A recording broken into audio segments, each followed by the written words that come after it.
మరి గత దినములో నాకు ఇక్కడ హెర్నియా వచ్చింది. మరి హెర్నియా వచ్చి ఆపరేషన్ అయింది. 9 నెలలు అయిపోయినది. రెండో ఆపరేషన్ అయినప్పటికైనా దేవుని కృప ఏమైనదో నన్ను ఇంకా ఒకప్పుడు ఈ ఇల్లు కట్టనప్పుడు అక్కతో వచ్చి ప్రార్థన చేసేవాడిని నేను. మరి మళ్ళా ఇక్కడ నడిపించినాడు. మరి మొన్న పోయిన ఆదివారమే దాసుడు రమ్మన్నాడు, కానీ నాకు నడిపింపు లేదు, నేను రాలేదు. దేవా, ఈరోజు నువ్వు నడిపించినావు. వాక్యంతో నువ్వే నిలబడి మాట్లాడుమని మా రక్షకుడు అయిన యేసు నామములో ప్రార్థన చేస్తున్నాము తండ్రి, ఆమేన్. చిన్న వాక్యము. మరి నాకు దేవుడు ఏదైతే చెప్పిండో అదే చెప్తాను. నేను సిద్ధపడను, వాక్యానికి ఎప్పుడు కూడా నేను సిద్ధపడను. 100వ కీర్తన వాక్యము. చాలామంది ఆరాధన వాక్యానికి సిద్ధపడి గంటలు సిద్ధపడతాను. నేను సిద్ధపడను, కానీ దేవుడు మరి నాకు ఏదైతే చెప్తాడో నేను అదే చెప్తాను. సమస్త దేశులారా,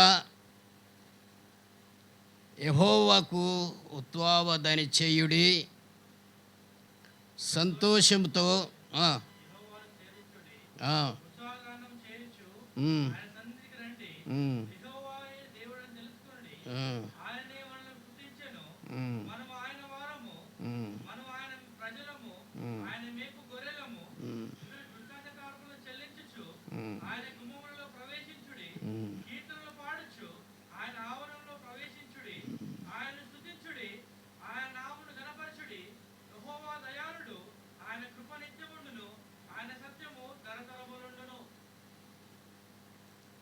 దేవుడి మాటలు దీవించునుగాక. మరి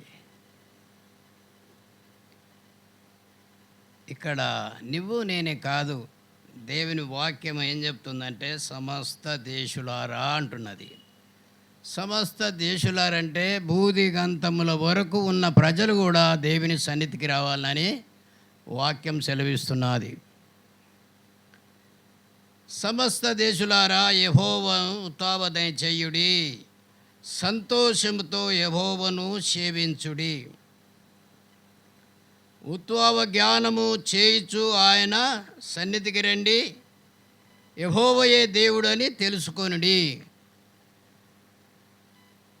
మరి ఈ దేవుడికి తప్ప ఏరే దేవుడు లేడని బైబిల్ చెప్తున్నది.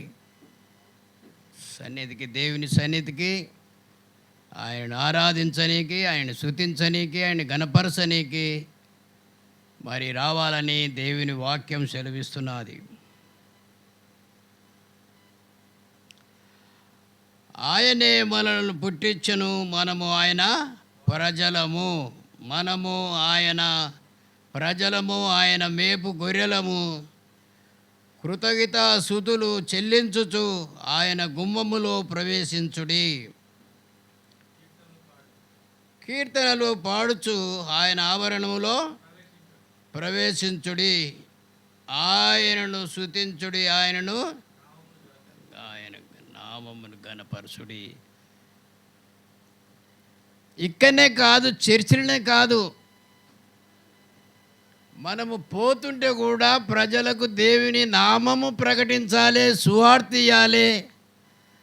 ఏదో మనము ఆదివారం రోజే కాదు, ప్రతి దినము కూడా దేవుని వాక్యం ప్రకటించాలి, ప్రతి దినము కూడా సువార్త చేయాల. నేను రక్షింపబడి హెబ్రోన్లో 40 సంవత్సరాలు కావస్తున్నది. ఒకనాడు సువార్త చేయలేకపోతే నేను ఉండలేను. కానీ ఆయల్ల సువార్త 2-3 దినాలు నేను చెయ్యక ఇంట్లో ఉన్నాను అంటే కొంచెం ఏదన్నా డిఫరెంట్ కలుగుతూనే ఉంటుంది. ఇంట్లో పానము, నెమ్మది, శాంతి ఉండదు. ఎందుకంటే దేవుని వాక్యము పరిశుద్ధమైంది. చాలామంది దేవుని వాక్యము ఆదివారమే పోవాలి, ఆదివారమే చేయాలంటారు. ప్రతి దినము కూడా దేవుని వాక్యము బోధించాలి, దినదినము. అందుకే దేవుని వాక్యం సెలవిస్తున్నారు, కీర్తనలు పాడుచు ఆయన ఆవరణములో ప్రవేశించుడి, ఆయనను స్తుతించుడి, ఆయనను ఘనపరచుడి. యెహోవా దయాళుడు, ఆయన కృప నిరంతరము నుండును, నిత్యముండును, ఆయన సత్యము తరతరములుండును. ఒక దినము కాదు, ఆయన సత్యము తరతరములు ఉంటుందని దేవుని వాక్యం సెలవిస్తున్నది. మనము కూడా మరి ప్రతిరోజు కూడా దేవుని వాక్యము ప్రకటించాలి. ప్రతి దినము ఒక్క మనిషి కన్నా సువార్త ఇయ్యాల, ఒక్క మనిషి కన్నా సువార్త ఇయ్యాల. కానీ నేనైతే చెప్తున్నాను,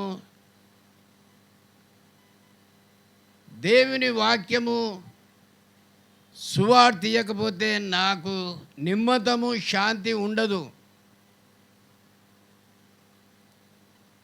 కానీ దేవుడు మన గురించి చనిపోయినాడు, తిరిగి లేచినాడు, ఆయనను ఎల్లప్పుడూ ఘనపరచాలి, ఎల్లప్పుడూ స్తుతించాలి. మరి కొద్ది మాటలు దేవుడు నాకు ఇచ్చినందుకు, ఈ సమయం ఇచ్చినందుకు మీకందరికీ వందనాలు, స్తుతులు చెల్లిస్తున్నాను. ఆమేన్.